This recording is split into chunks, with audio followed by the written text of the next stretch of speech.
Sky Sports had a sit down with Edu just to discuss on exactly where Arsenal has been so far. Now, for those who don't know, we've had the worst start to the league in 67 years. Up to match day 3, we don't have 0 points and -9 goals. So it was very important to also have the outlook of Edu, because we do know they work hand in hand with Arteta, and we did know that Arteta is soft-spoken, has defended himself, and he's told us exactly what he thinks and exactly what is going around Arsenal right now. So Sky Sports got Edu, and the only thing is that they kept on breaking it into little parts. We did not really get to see the whole conversation. Go follow it up on YouTube. You do know exactly what it is that I'm talking about. All right, so what we did here is that we broke it into 10 conversation points so we can actually help you understand exactly where Edu is coming from and going to. Number 1, he spoke about the worst start to the league in 67 years. And he said he understands where Arsenal is. This is not exactly where they need to be. And then he said he does not believe that we belong there or we are going to be in that place for long. Number 2, he spoke on our total expenditure, and let me take you through this area so you know exactly where Arsenal is in terms of the expenditure this season. We are leading with £156.8 million.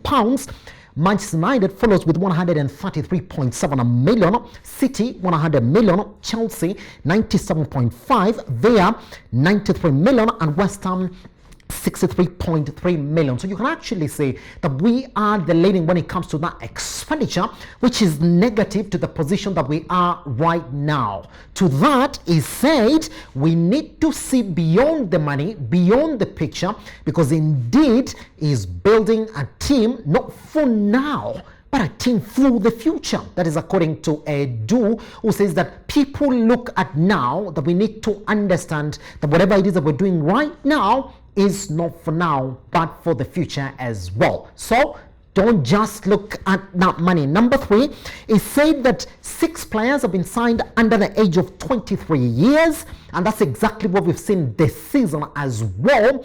And to that, it said, yes, they are not for now. Some of them are for now. That is a team for now and for the future. That's why he indeed pointed out to the 6 players that we've signed this season who are under 23 years, and the latest one on deadline as well, our defender, also came in at just 22 years of age, to which is said is somebody who's ready to come in and play. Sort of saying that yes, we need to look at Arsenal right now. The 5 players who bring on now experience their team, that is the likes of Xhaka, Pepe, and Aubameyang, Leno, and all that, and the rest of them are supposed to give us what we need for now, integrate with the likes of Partey, and then play the rest of the kids who come in right now.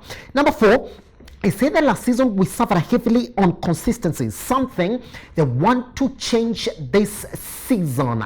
And he says, if you look at the players that are there right now, the likes of Saka, who got a new contract, the likes of Smith Rowe got a new contract, the likes of Magalhaes, who got a new who came in last season, that these are the players who play consistently. And they spoke about how Willian did not really complete his contract because then they lacked something out of him.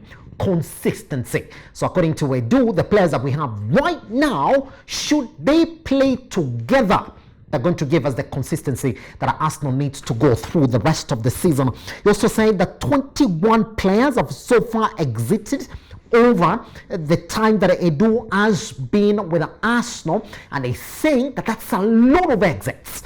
And he's saying that you cannot replace those 21 players overnight in one season. And he also saying that indeed those ones who are complaining about the players who have already not gotten out, you should look at the 21 who've already been shipped out since it came in. Just don't look at this season alone.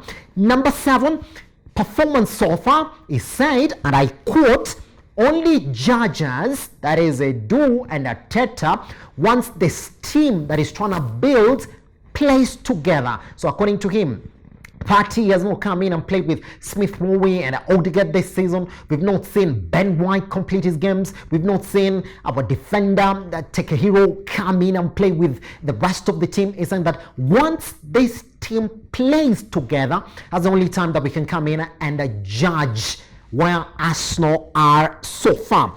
Now, about his experience, because there's a question as well, he said, I came in from Corinthians, fine, and then the Brazilian national team just as the same pressure that is at Arsenal. Do you agree or not? Because according to Edu, the pressure that is going on through right now at Arsenal is the same one that it came in from Corinthians and the Brazilian national team. Number 9, let's break it like that.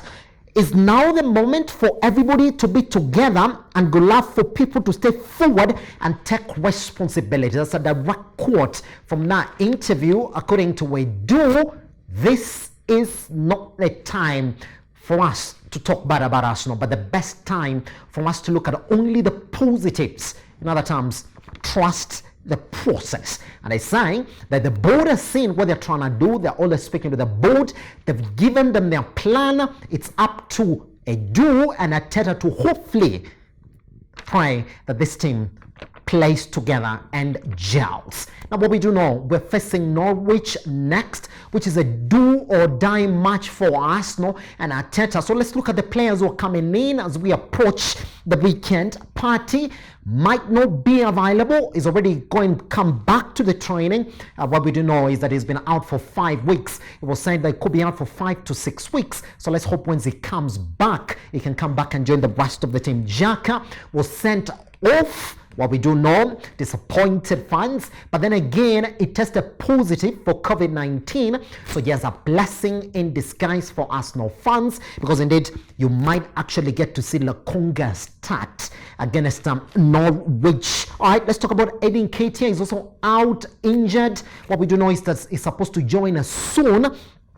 back in the week, so maybe the game after Norwich, that's when we expect Edu Defends to come back and train and actually join the rest of the squad. Shad Said Kalajnik was also out injured against the game that he played with his team in Bosnia, so we actually do not expect him to be with the team once they travel to Norwich as well. And then he is out injured as well, was supposed to go, but rumors are that his wage demands are the ones that are actually not seeing him get out of the club this season. Talk about the dead good that we're still with this time around. That is what we have for you today.